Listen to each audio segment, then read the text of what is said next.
If you had to choose, and I know this is a difficult thing to say, if you had to choose between staying inside the customs union to keep the Irish border open, as it were, and to avoid a border in the Irish Sea, would that be a price worth paying? Well, I think it's very clear that the British people voted to leave the customs union. That is our position as well.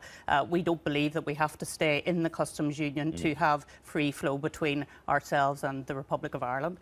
We believe that there are ways to deal with this, and indeed back in August of last year, as you know, the government put forward various proposals. We were disappointed there wasn't the engagement from the European Union at that time. They were dismissed out of hand, if you like.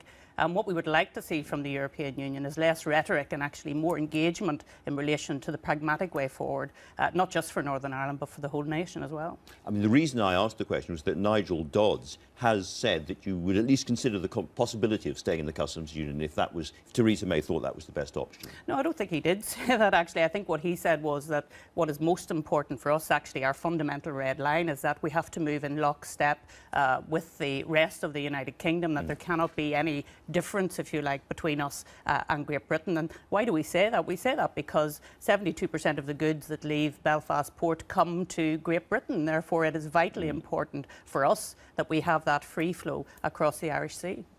There's a lot of technological jargon involved in all of this, but the so-called maximum facilitation version means that we track everything going across the borders electronically. And yet I've been told again and again and again there won't be any more cameras, there won't be any more technology on the Irish border. Do you understand how it is possible to track goods coming in and out of Northern Ireland without technology? Yeah, well, I think it is with technology, but not necessarily technology at the border as such, because of course there are ways that we can do things online through trusted traders, through small business exemption. All of these things were put forward in August of last year. You still need to recognise number plates, you still need to know who's coming across the border. So whether it's a sort of 100 yards into Northern Ireland or 100 yards into the Republic of Ireland, there still need to be cameras there, don't there? Well, we have cameras at the moment, obviously, an AEPR camera system, which is there for security reasons. But of course we have, I think sometimes people miss the point that we already have a border in Ireland. It's there because there are two jurisdictions. It's there because we have different VAT rates. We have two different currencies. So already we have to deal with those issues. And I think what we need to do is to get down to the detail and look at this in a pragmatic way that works for businesses and, of course, works for the people who live on the island as well.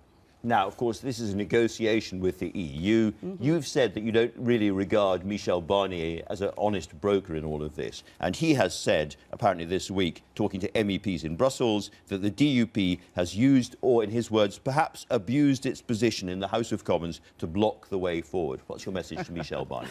Well, Michel Barnier was in Ireland last week and came to Northern Ireland, and we regretted the tone, and I certainly regretted the tone of what he had to say when he was here, because or rather in Northern Ireland, because what he was saying there was really it was up to the UK to come up with a solution and they would wait for that solution to come. And that's not the way forward. The way forward is to have a negotiation where both sides are engaged in the negotiation and we look for a solution that will make the difference, because it's not only the UK that has to look to the future, the EU 27 have to look for a way forward as well that will be good for them in terms of goods and services. Of course, in relation to the common travel area, people can have a free flow across the border, and that will continue.